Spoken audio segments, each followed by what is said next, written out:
नागपूर जिल्ह्यातील बेसा येथील क्रांतिज्योती सावित्रीबाई फुले वसतिगृहातील विद्यार्थिनी आकांक्षा उकेला वसतिगृह सोडण्याची नोटीस वसतिगृह प्रशासनाकडून बजावण्यात आलेली आहे। विशेष म्हणजे आकांक्षा उके या विद्यार्थिनीने वसतिगृहात विविध सुविधांची वानवा आहे, उन्हाळ्याचे दिवस असतानाही कूलर नाही अशी तक्रार मुख्यमंत्र्यांकडे केली होती आणि त्यानंतर मुख्यमंत्र्यांनी या तक्रारीची दखल घेत वसतिगृहांमध्ये विद्यार्थ्यांना आवश्यकतेनुसार कूलर आणि इतर सुविधा प्रदान करण्यात यावा अशी सूचना अधिकाऱ्यांना केली होती।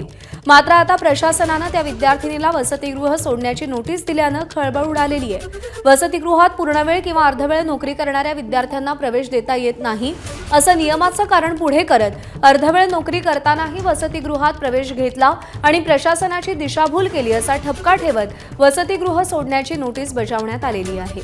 एवढंच नाही तर नियमबाह्य पद्धतीने वसतिगृहात राहताना तिने घेतलेल्या सुविधांचा उपभोग तसंच जेवणाचा खर्च म्हणून 22,498 रुपये जमा करावे असंही नोटिशीत नमूद करण्यात आलेलं आहे।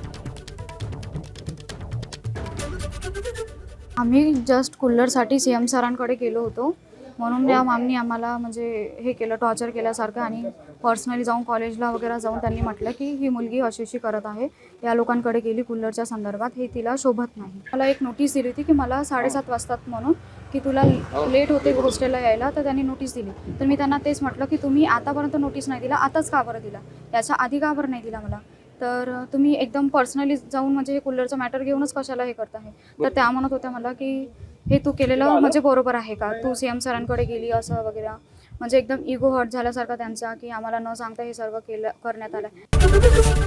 एबीपी माझा, उघडा डोळे बघा नीट।